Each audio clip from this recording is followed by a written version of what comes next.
نعرف به نواهيك وسرعة الفهم النبيين وإلهام الملائكة المقربين واخرجنا من الظلمات الوهم وافتح علينا أبواب رحمتك وعلمنا أسرار حكمتك يا رب العالمين. رب اشرح لنا صدرنا ولساننا واحلل عقدة من لساننا ويفقهوا قولنا.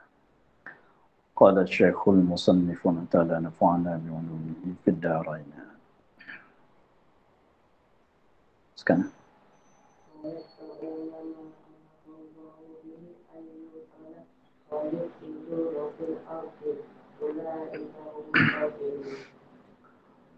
ويقطعون ما أمر الله به أن يوصل ويفسدون في الأرض أولئك هم الخاسرون.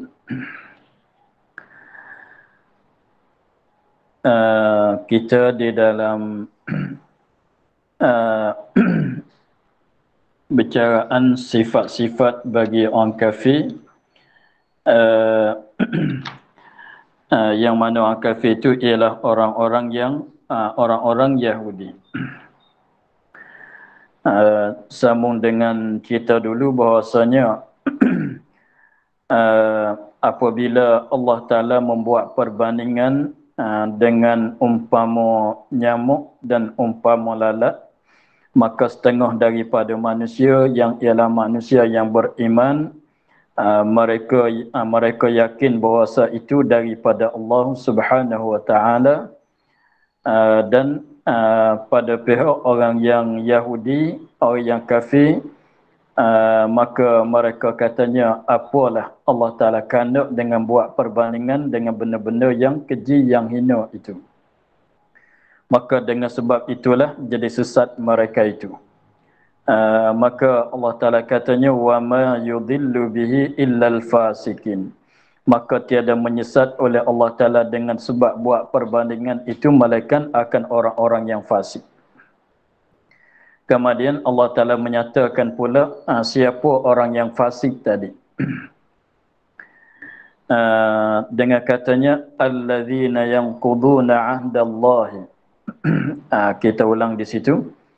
Alladzina yanquduna ahdallahi. Orang-orang yang fasik itu ialah alladzina yanquduna ahdallahi.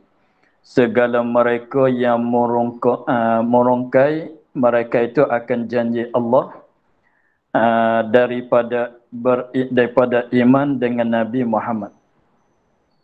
Mereka yang mengingkar akan janji, tidak buat seperti janji, yang mana janji itu ialah beriman dengan Nabi Muhammad apabila dibangkitkan.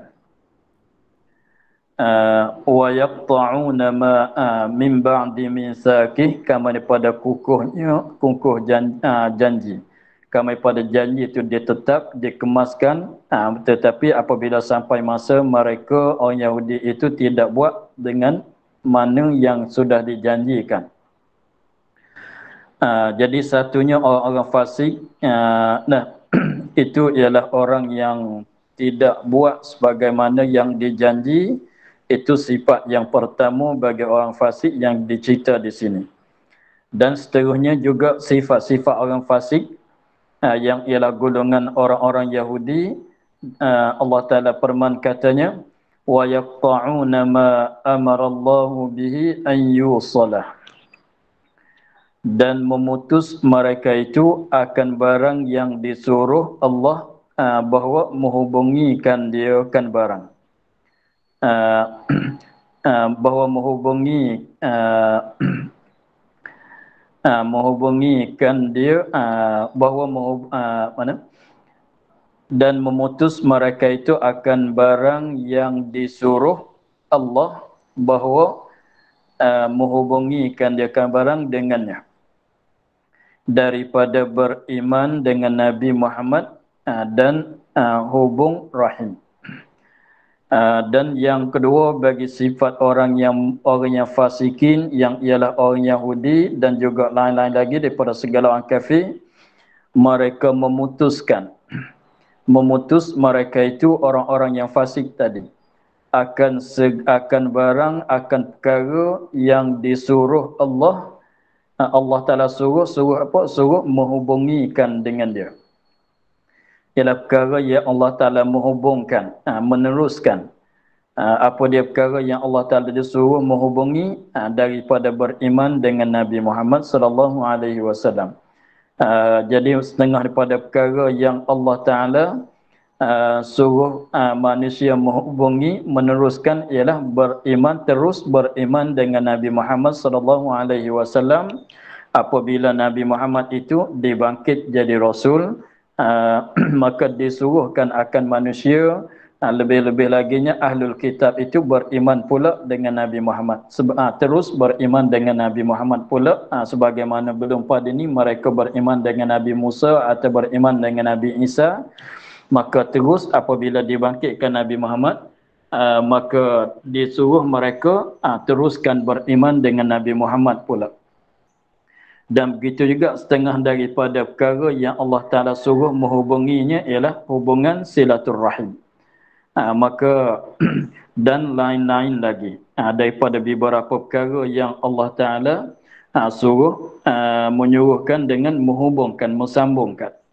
Setengah daripadanya beriman dengan Nabi Muhammad, setengah daripadanya silaturrahim, dan setengah daripadanya berkasih sayang di antara orang-orang Islam, dan tidak membezakan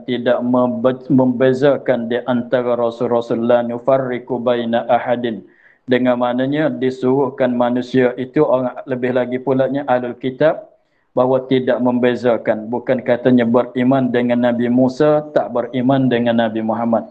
Beriman dengan, kalau orang Yahudi, kalau orang Nasrani pulanya beriman dengan Nabi Isa, tak beriman dengan Nabi Muhammad. Maka semuanya ialah rupa-rupa mereka, rupa-rupa memutus oleh mereka akan perkara yang Allah Ta'ala suruh menghubunginya.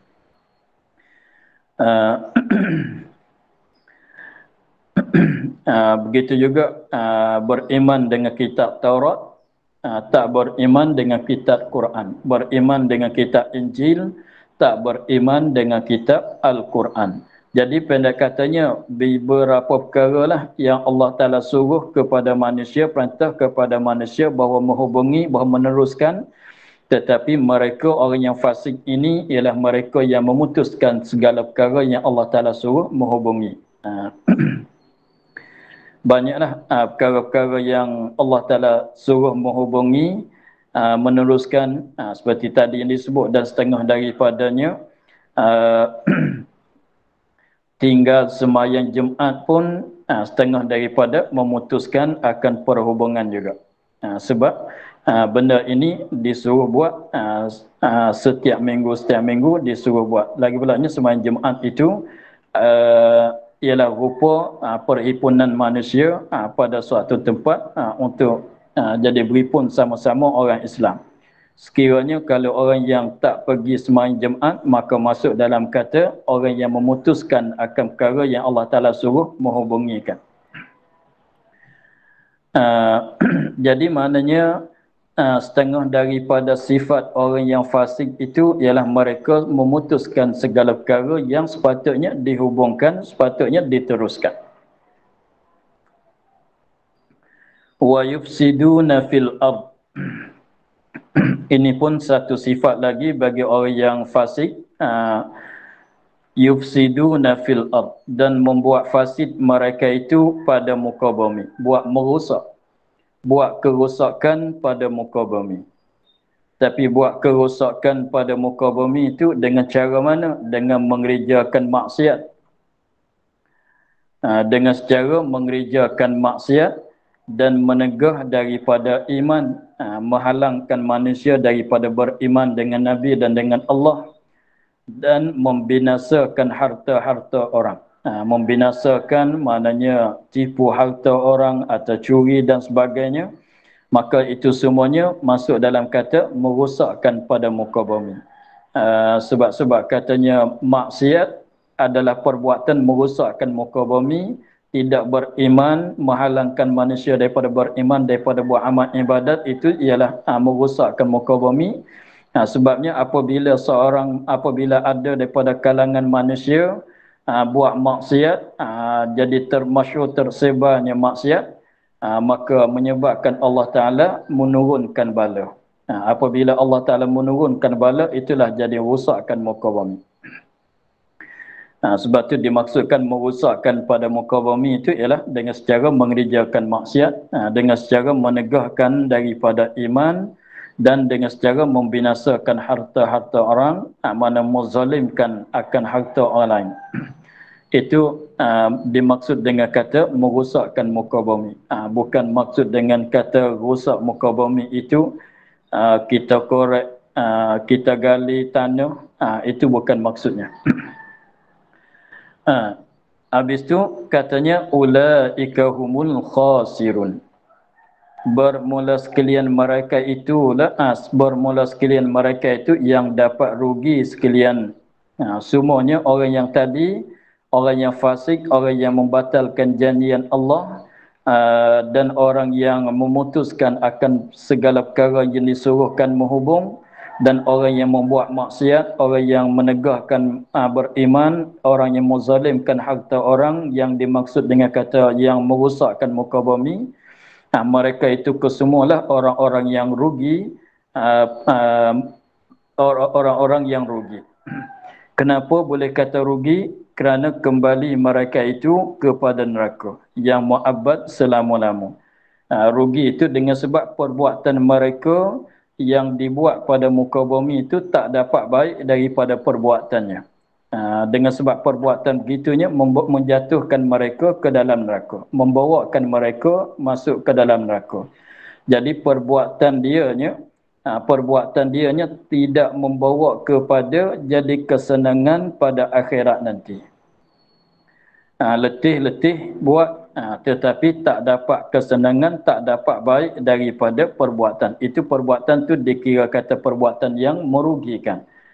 Rugilah buat gitu. Sebaliknya kita orang mukmin, letih kita sembahyang, penat kita sembahyang, penat kita puasa, penat kita mengerjakan haji dan umrah dan lain-lain lagi, walaupun penat tapi akan dapat balasan yang baik, dapat balasan yang baik yang besar-besar, seperti syurga dan segala nikmatnya.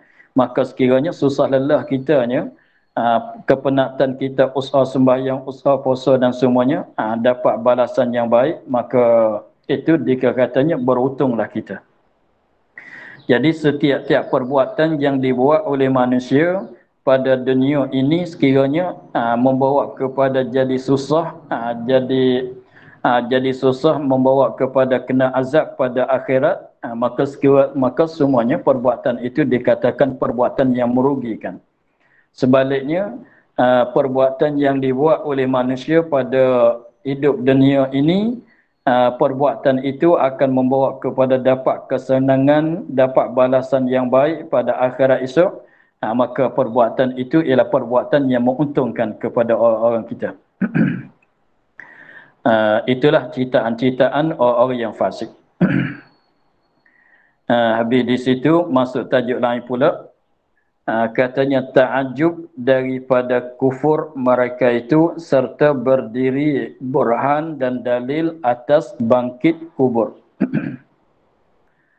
Ini masuk tajuk lain pula. Jadi ayat katanya wa kaifa takfuruna billah hingga akhirnya. Ini ayat ni nak cerita pasal ta'ajub, terasa pelik, terasa heran. Ta'ajub, terasa pelik, terasa heran daripada kufur mereka itu. Kufur orang-orang yang kafir. Serta berdiri burhan dan dalil. Dalil dan burhan tu mana sama. Dalil dan burhan mana sama. Hanya burhan tu lebih kuat daripada dalil. Tapi jenis dalil juga. Dalil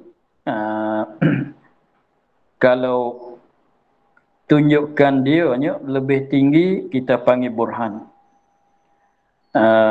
Dengan maknanya sebab tu yang kita belajar di dalam kitab Usuluddin, yang kata dalil bagi wujud Allah, dalil bagi sedia Allah dan lain-lain lagi itu dikatakan burhan. Sebab tu dalam kitab Umum Barahin dia sebut kata burhan.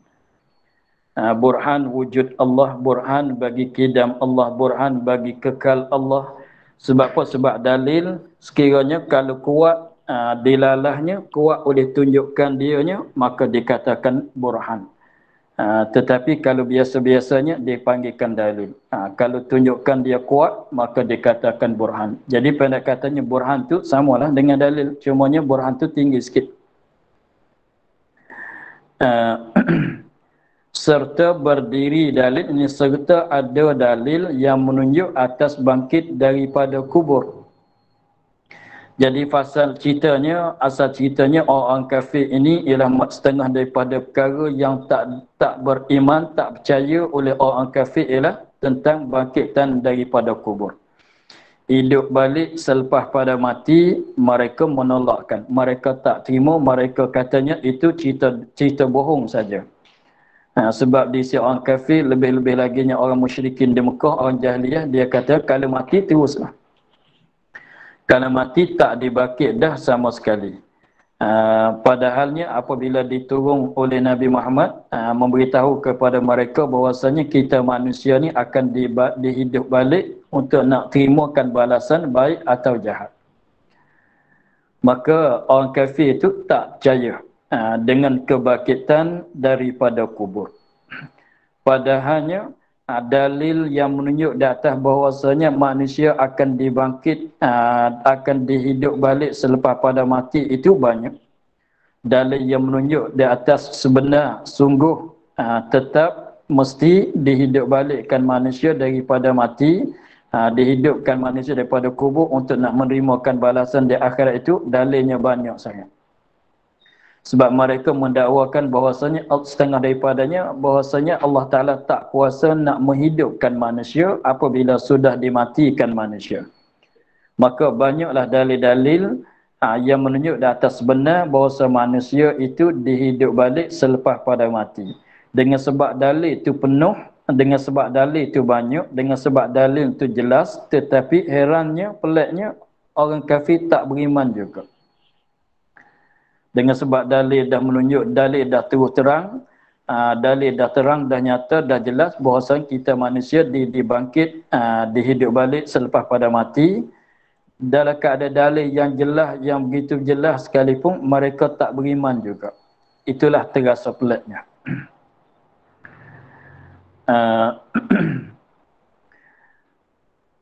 Kaifa takfuruna billahi wa kuntum amwata fa ahyaakum thumma yumitukum thumma yuhyikum thumma ilaihi turja'un. Kaifa takfuruna billahi, betapa kufur kamu, betapa kufur kamu. Jadi betapa tu bukan tanya nak tahu. Sebab betapa ambil daripada kaifa, terjemuh daripada kaifa istifham. Asal istifham tu tanya nak tahu. Asal istifham tu tanya untuk nak tahu dengan jawapan. Tetapi di sini rupanya tanya tapi bukan maksud tanya nak tahu jawapan, tapi tanya tu nak terasa pelik. Seolah kita katanya, macam mana kamu mandi tak basah pun badan? Kita kata begitu, bukan tanya nak tahu jawapan, tanya terasa pelik. Dia jawab kata, saya dah mandi, tapi kita tengok macam mana kamu mandi badan tak basah. Tanya terasa pelik. Artinya nak mengingkarkan akan jawapan dia, akan perkataan dia, kata dia sudah mandi. Dia kata dia sudah kenyang. Dia kata dia sudah kenyang. Tetapi apabila bagi nasi itu dia makan banyak pula makan. Macam mana kata kenyang makan banyak pula apabila diberi makanan? Soalannya begitu. Betapa kufur kamu, macam mana boleh kufur kamu dengan Allah? Kufur kamu dengan Allah, tak beriman kamu dengan Allah. Ya ahla Makkah, wahai ahlu Makkah, wahai orang-orang Makkah, orang jahiliyah, orang musyrikin di Makkah. Jadi cakapan ini tuju kepada musyrikin Makkah. Macam mana kamu tak beriman dengan Allah? wa kuntum amwatan fa ahyaakum, dan adalah kamu itu mati nutfah pada sulbi, pada bapa kamu, maka menghidup ia akan kamu di dalam rahim ibu kamu dan di dalam dunia. Katanya, dan adalah kamu, padahal kamu itu sebelum pada ini kamu adalah orang mati. Tapi bukan maksud betul-betul mati, mana seperti orang mati. Dan adalah kamu ini, padahal kamu belum pada ni adalah seperti orang mati. Adalah kamu sebelum pada ni adalah kamu itu seperti orang mati. Di mana kata kita belum pada ini kita mati, dengan sebab belum pada nak jadi kita, belum pada nak ditiupkan roh, kita di dalam kandungan ibu kita, di dalam rahim ibu kita belum pada nak tiupkan roh itu, kita dah ada tetapi roh belum ditiupkan. Jadi kalau tanyanya kita mulai ada di bila? Mulai ada tu ialah ketika kita jadi nutfah. Nutfah tu ialah mandi. Air mandi, mandi yang ada pada sulbi bapa. Kemudian daripada mandi bapa dan mandi ibu dijadikan seketul darah, dan selepas pada seketul darah itu dijadikan seketul daging hingga sampai masa 4 bulan. Maka dalam keadaan gitu maknanya kita dah ada. Dalam keadaan kita masih dalam rupa air mani lagi, dalam rupa seketul darah dan dalam rupa seketul daging, belum pada nak jadi bentuk manusia, belum pada nak tiupkan roh, maknanya kita dah ada tetapi roh tidak ada. Dengan sebab kita dah ada, badan kitanya dah ada tetapi belum ditiupkan roh. Dengan sebab tu dikatakan kamu ni orang mati. Jadi seperti orang mati. Itu yang maksud dianya. Dan adalah kamu, walahal adalah kamu mati, yakni seperti orang yang mati. Maknanya seperti orang mati, mana tidak ada roh. Tidak ada roh. Nutfah, mana ketika katanya kita ni seperti orang mati, ketika nutfah, yakni mandi,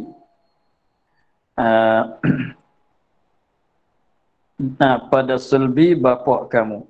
Memanglah mandi disimpan pada sulbi orang lelaki. Mandi mengikut Islam kitanya, dalam Quran cerita katanya min baini sulbi wat tara'ib. Min baini sulbi wat tara'ib. Mana mandi kalau orang lelaki itu disimpan pada sulbi, kalau orang perempuan disimpankan mandi itu pada dada. Maka beripun dua mandi itu, maka jadilah satu alaqah. Alaqah tu ialah apabila dihimpunkan dua mandi itu, maka jadi alaqah, jadi seketul darah. Maka selepas pada seketul darah itu disalin jadi seketul daging. Belum pada nak jadi ada tulang, ada apa lagi lah. Maka dalam marhalah kita dalam nutfah, kita dalam keadaan nutfah, kita dalam keadaan alaqah, kita dalam keadaan mudghah, itu belum ditiupkan roh. Sebab tu dikatakan kita ketika itu, pada marhalah itu, rupa-rupanya seolah orang mati. Sebab belum ada roh lagi. Maka dihidup ia, ya Allah, maka menghidup ia, ya Allah, akan kamu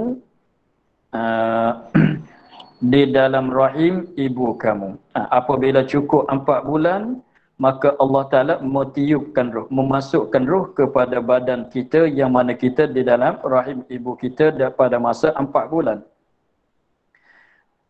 Metiupkan roh, memasukkan roh, dikatakan menghidup.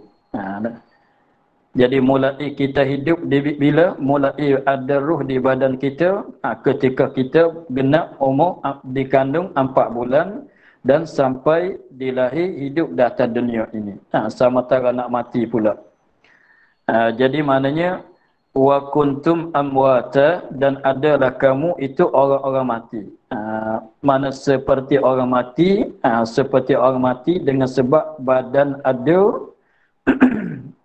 tetapi tidak ada roh. Itu maralah tadi. Mandi nutfah, mandi itulah dikatakan nutfah, alaqah dan mudghah.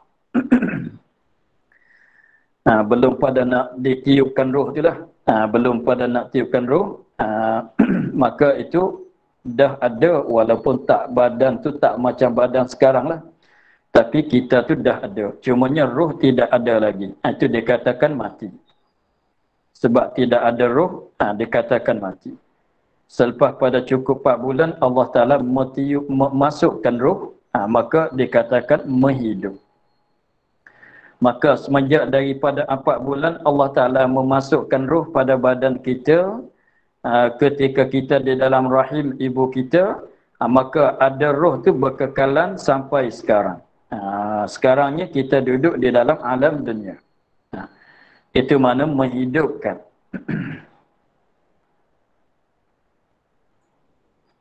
Summa yumitukum. Kemudian memati ia akan kamu di dalam dunia. Kemudian pula Allah Ta'ala mematikan kamu ketika kamu duduk di dalam dunia. Pada masa hidup dunia, selepas pada dihidupkan kita, maka Allah Ta'ala mematikan pula kita. Summa yumituk, summa yuhyikum. Kemudian menghidup ia, kemudian menghidup ia, ya Allah, akan kamu dengan bangkit daripada kubur. Jadi summa yuhyikum maknanya dihidupkan kita, dihidup balikkan kita ketika kita dibangkit daripada kubur masing-masing.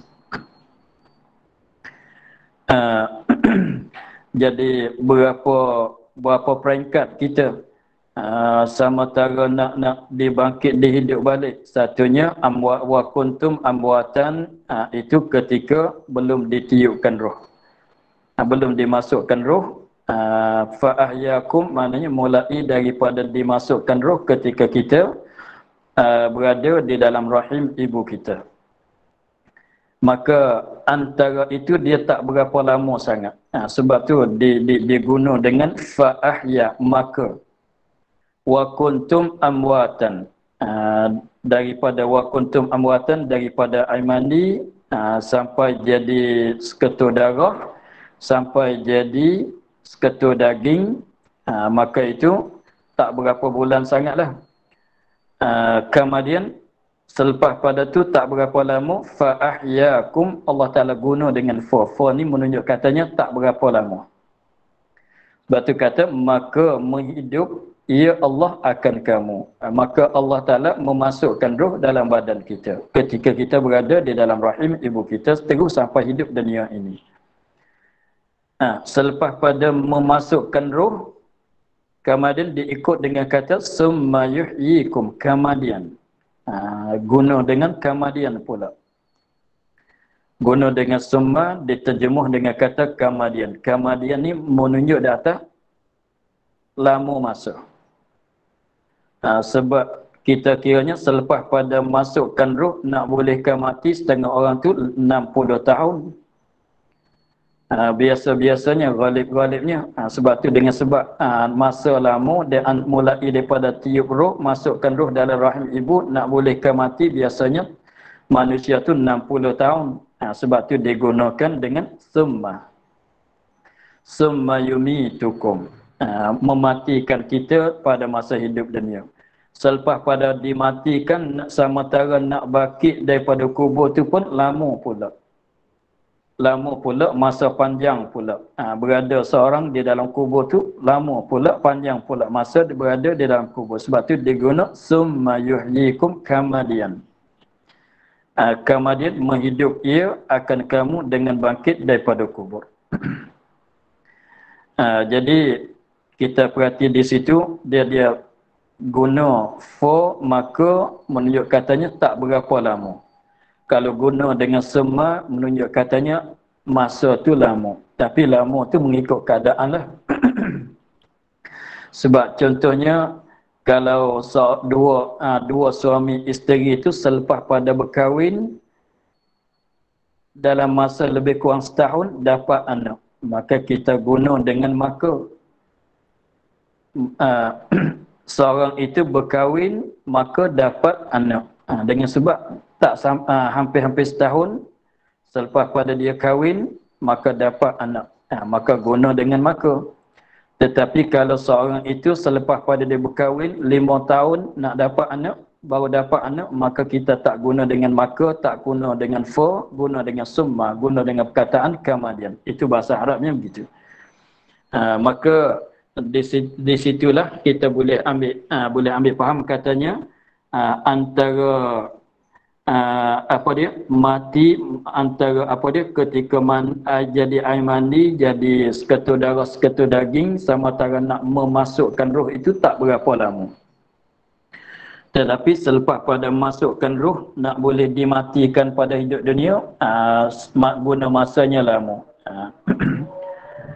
Dan apabila dimatikan pada dunia, sama antara nak dibangkitkan daripada kubur, guna masa lama juga. Summa ilaihi turja'un.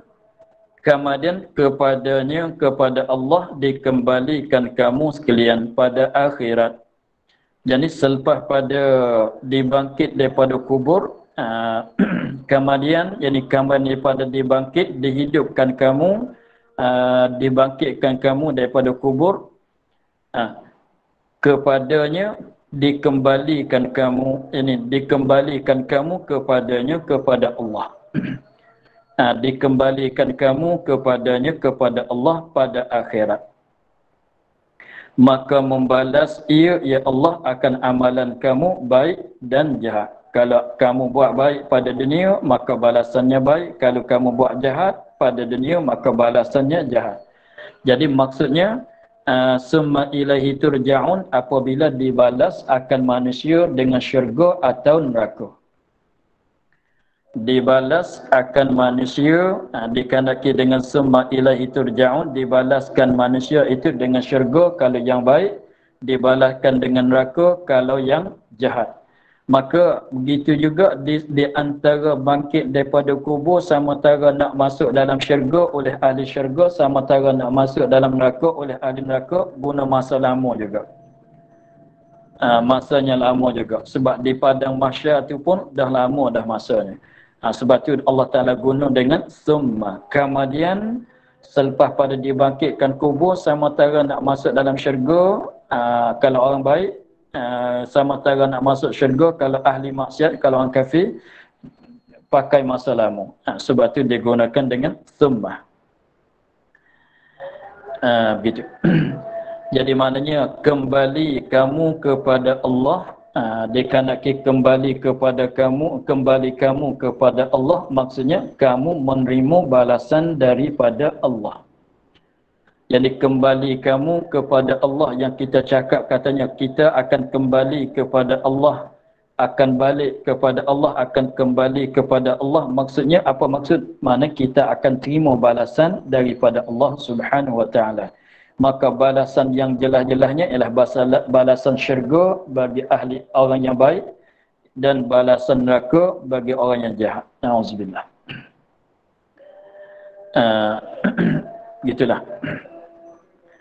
Jadi akhir-akhirnya kita akan kembali kepada Allah Ta'ala, menerimakan balasan daripada Allah Subhanahu Wa Ta'ala.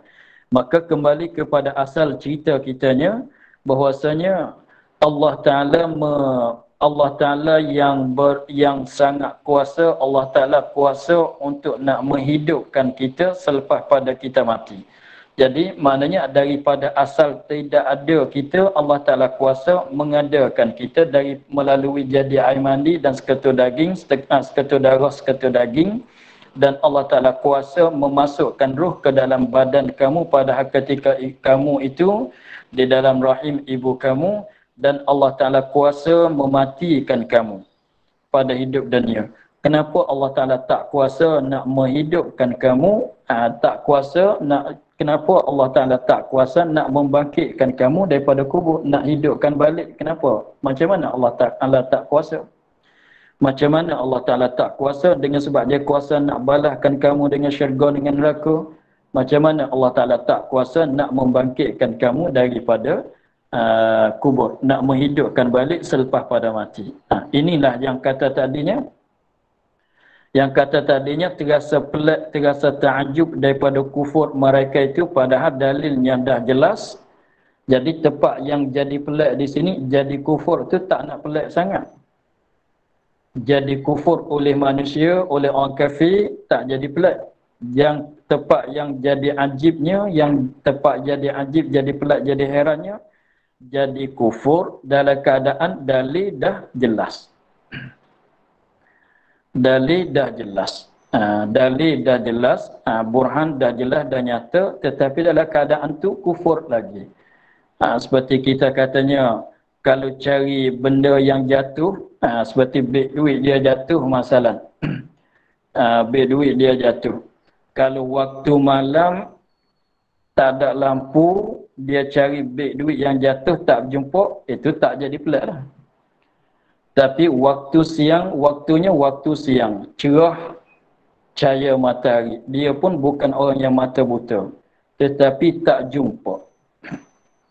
Tak jumpa. Lagi pula beg duit tu jatuh kat tengah jalan pula. Dia lalu pergi mari. Cuacanya cerah. Dia bukan orang mata buta, tak jumpa juga. Maka itu yang tepat kita rasa pelik. Macam mana kamu tak nampak? Kamu dah pijak dengan kaki, cuacanya cerah, kamu bukan orang mata buta tetapi tak nampak. Dah pijak dengan kaki tapi tak nampak juga. Itu yang terasa ajibnya, terasa peliknya.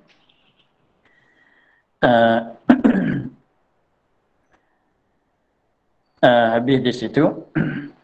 Kemudian huwallazi khalaqalakum ma fil ardi jami'a. Huwallazi khalaqalakum ma fil ardi jami'a. Ini nak menunjukkan di atas kekuasaan Allah Subhanahu wa taala. Nak bagi gambaran, nak menunjuk kepada orang kafir di atas kekuasaan Allah Ta'ala, supaya boleh fikir bahawasanya Allah Ta'ala kuasa menjadikan langit bumi. Maka macam mana Allah Ta'ala tak kuasa, tak boleh jadi kalau Allah Ta'ala tak kuasa nak menghidup balikkan mak kamu daripada kubur. Nak bangkit kamu daripada kubur tak kuasa, maka tak boleh jadi. Dengan sebab Allah Ta'ala kuasa menjadikan langit bumi, maka sekadar menghidupkan balik manusia daripada mati itu benda yang senang sangat. Dengan sebab apa dia? Sebesar-besar langit, sebesar-besar bumi, Allah Ta'ala kuasa menjadikan. Maka sekadar nak membangkitkan manusia daripada kubur itu benda yang nipis sangat terhadap kekuasaan Allah Subhanahu Wa Ta'ala. Sebab tidak ada benda yang melemahkan Allah daripada meluluskan. Maka ini nak menunjuk kepada orang kafir, nak jadi dalil kepada orang kafir di atas kekuasaan Allah Ta'ala, di atas segala perkara yang dia kehendak nak buatnya. Lebih-lebih lagi tentang membangkitkan manusia, menghidupkan manusia daripada kubur. Maka Allah Ta'ala berfirman, katanya, huwallazi khalaqalakum ma fil ardi jami'a.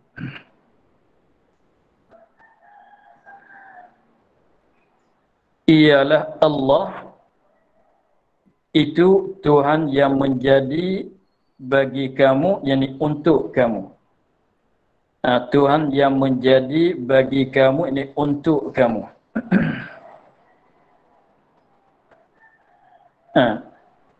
Allah tu siapa? Ialah Tuhan yang menjadikan bagi kamu, ini untuk kamu, untuk kegunaan kamu, untuk kamu ambil manfaat, ambil berguna, dan untuk kamu ambil i'tibar.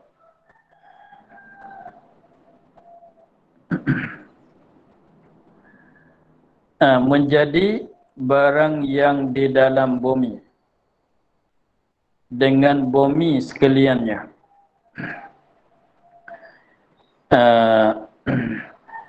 Menjadi bagi kamu, yakni untuk kamu, barang yang di dalam bumi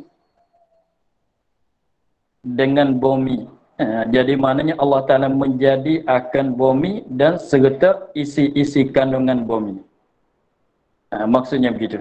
Sebab dalam bentuk ayat tu khalaqalakum ma fil ardi jami'a, mana menjadi akan bumi serta barang-barang yang ada pada muka bumi. Yang ada pada muka bumi, yang ada di dalam bumi. Setengah benda yang ada di atas muka bumi seperti binatang-binatang, pokok-pokok, tumbuhan-tumbuhan dan lain-lain lagi. Dan juga benda yang di dalam bumi seperti air di dalam bumi, seperti minyak dan sebagainya. Maka kesemuanya Allah Ta'ala menjadikan bumi akan sebuah bumi dan segala perkara-perkara yang ada di atas muka bumi dan juga benda yang terkandung di dalam bumi, sekalian kesemuanya guna, yakni kegunaan dan faedah supaya kamu ambil manfaat dengannya, dengan bumi dan dengan benda yang segala yang ada pada muka bumi. Dan satu laginya untuk kamu ambil iktibar dengan kejadian bumi.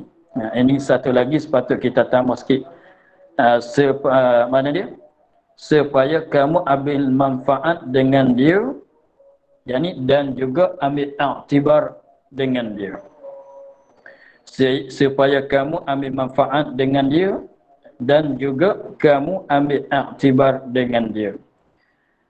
Jadi di sini Allah Ta'ala menceritakan bahawasanya dialah yang menjadikan bumi. Allah Tuhan kita, dialah yang menjadikan bumi akan sebuah bumi, akan bulatan bumi, dan serta benda-benda yang ada pada muka bumi dan benda-benda yang terkandung di dalam bumi. Maka kesemuanya untuk kita ambil faedah, untuk ambil guna, untuk ambil manfaat dengan kesemuanya benda yang ada di atas muka bumi.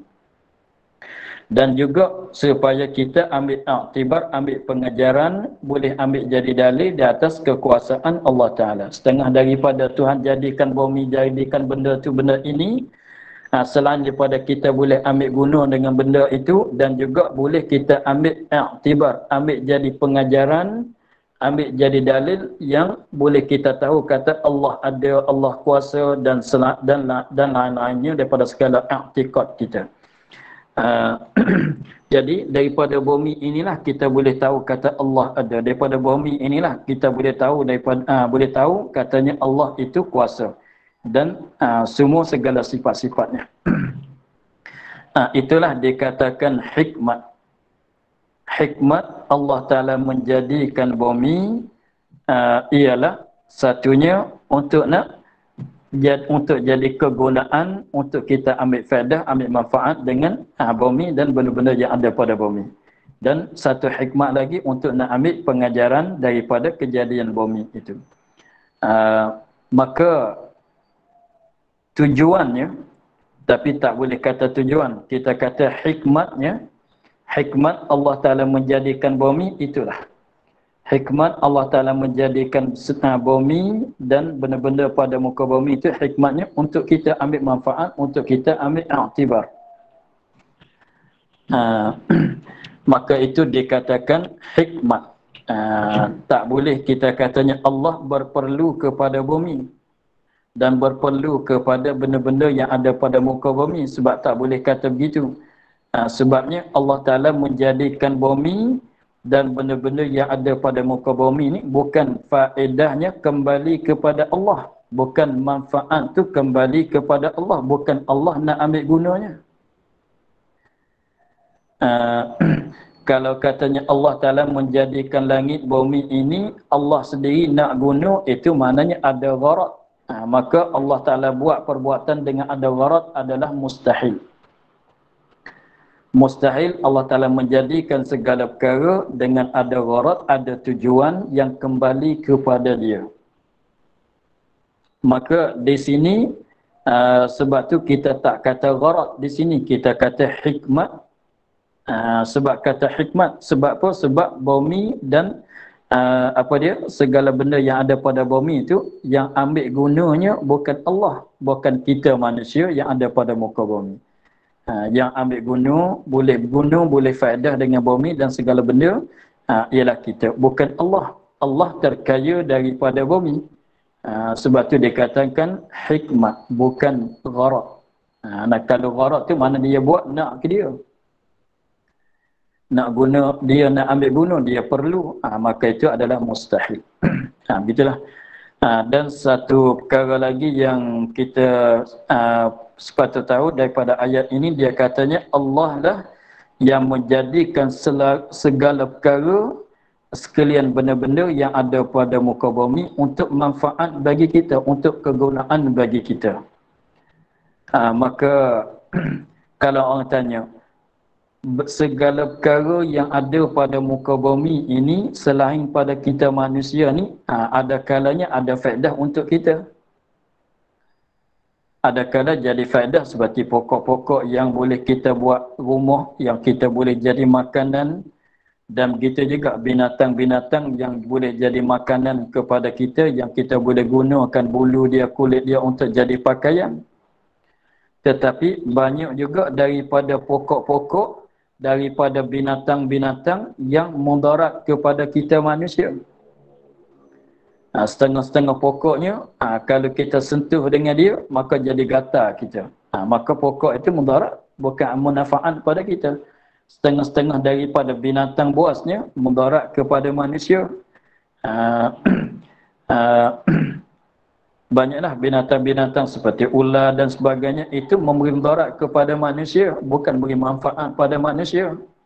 Dan juga sebahagian daripada pokok-pokok, sebahagian daripada binatang-binatang, nak kata ada manfaat pun tak boleh, nak kata mudarat kepada kita pun tak boleh. Seperti binatang yang kecil-kecil yang meraka di atas muka bumi itu, nak kata ada manfaat, ada guna untuk kita, tak ada juga. Nak kata buat mudarat kepada kita, tak ada juga. Maka macam mana Allah Ta'ala firman katanya, menjadi segala perkara yang ada pada muka bumi untuk manfaat, untuk kegunaan, untuk kita ambil faedah. Maka di sini dijawab oleh ulama dengan beberapa jawapan. Satu jawapannya, maksud katanya jami'an, yakni kebanyakan daripada benda-benda di atas muka bumi, kita boleh ambil guna, boleh ambil faedah dengan dia. Jawab setengah ulama katanya, yakni bukan semua sebenar-benar betul-betul ke semua, maknanya kebanyakan benda yang ada di atas muka bumi ini jadi kegunaan, jadi faedah, jadi manfaat untuk kita manusia. Walaupun ada juga setengah-setengah tu mudarat kepada kita. Setengah-setengah benda tu nak kata ada mudarat pun tak juga, nak kata manfaat pun tak juga, ada juga begitu. Tapi kebanyakan ada faedah untuk kita semua. Itu tilik kepada kebanyakan, maka Allah Ta'ala cakap katanya sekalian. Ada setengah dia jawab katanya, setengah ulama jawab katanya, memanglah kesemuanya ada manfaat untuk kita, kesemuanya. Tetapi kita ambil manfaat tu ada kala dengan secara direct, dengan secara langsung, seperti padi, seperti pokok-pokok, seperti lembu kambing, manfaat betul-betul kepada kita dengan secara langsung, dengan secara directnya. Tetapi dengan setengah-setengah benda tu memberi manfaat juga pada kita, tetapi dengan secara jauh-jauh. Seperti kita katanya binatang buas masalah. Binatang buas, harimau, singa, dia kerja dia makan binatang yang mangsa dia lah. Tetapi kalau kita tilik sekiranya kalau tidak ada harimau, kalau tidak ada apa, maka memang jenis kambing, jenis kijang tu banyak. Maka barangkali boleh nak mudarat kepada tanaman manusia. Boleh jadi begitu. Dan begitu juga setengah-setengah benda tu, walaupun ular sekalipun. Walaupun ular yang ular apa sekalipun, kalau kita katanya tidak ada manfaat, memanglah dengan secara langsung tu tidak ada manfaat. Tetapi dengan secara jauh-jauh tu boleh jadi ular tu membunuhkan akan binatang yang tak disukai oleh kita. Katalah, jadi maknanya manfaat ada, gunaan tu ada, dengan secara direct-direct, dengan secara dekat-dekat, seperti boleh sembelih makan daging, boleh naik di atas, menunggang di atas belakang, boleh makan dengan hasilannya, itu dengan secara betul-betul dia. Tetapi ada juga setengah benda tu boleh manfaat dengan secara jauh-jauh. Jadi cara dia, tapi kita boleh ambil manfaat. Tengok kalau kita katanya sewuh masalan. Sewuh masalan. Kalau tidak ada sewuh, memanglah burung-burung tiak tu ramai. Kalau burung tiak ramai akan merosak kepada tanaman padi. Itu rupanya dengan boleh ambil manfaat juga dengan secara jauh-jauh. Dan juganya setengah benda tu jadi ubatan. Setengah binatang tu jadi ubatan. Walaupun ular pun ada setengah bahagian daripada ular tu seperti pedu dia, jadi ubat. Walaupun setengah orang tu tak tahu, tapi kalau orang tahu tu boleh ambil jadi ubat. Maka macam-macamlah gunaan. Cuma di kita lah tahu ke tak tahu cara nak bunuh dengan benda-benda yang ada pada muka bumi. Jadi pada katanya tak menafilah. Jangan kita tilik katanya buat apa ular tak boleh makan. Maka guna tu bukan guna kita makan saja. Guna dengan cara lain lagi. Paling kurangnya nak mendapatkan pahala kepada kita manusia. Itu pun hikmat apabila seorang tu digigit oleh ular, maka dia dalam sabar. Sakit, maka dia sabar. Maka dapat pahala besar daripada sabar. Itulah katalah kesemuanya, nak katanya hikmat ada kesemua, manfaat ada kesemua pada binatang, pada benda-benda yang dijadi oleh Allah Ta'ala pada muka bumi. Hanya kita tahu ke tak tahu, gitu lah. Kemudian firman pula summastawa ila samai fasawwahunna sab'a samawat. Maka cerita sambungan ayat tu sambung dengan tadi lagi. InsyaAllah kita sambung lagi lah. Cerita dianya tak selesai lagi. InsyaAllah kita akan sambung lagi pada minggu depan. Pada kata summastawa ila samai. Wallahu a'lam walhamdulillah rabbil alamin. أعوذ بالله من الشيطان الرجيم بسم الله الرحمن الرحيم الحمد لله رب العالمين والصلاة والسلام على أشرف الأنبياء والمرسلين وعلى آله وصحبه أجمعين اللهم افتح علينا فتوح العارفين ونور قلوبنا بنورك الكريم واجعل عملنا خالصة لوجهك الكريم اللهم إنا نستودعك ما قرأناه وما حفظناه وما سمعناه فردد علينا وافتح إلى سبحان ربك رب العزة عما يصفون وسلام على المرسلين والحمد لله رب العالمين. Terima kasih Baba. Jumpa lagi insya-Allah. Terima kasih Baba. Assalamualaikum. Terima kasih Baba. Assalamualaikum. Terima kasih Baba. Assalamualaikum. Terima kasih Baba. Assalamualaikum. Terima kasih Baba. Assalamualaikum. Terima kasih Baba.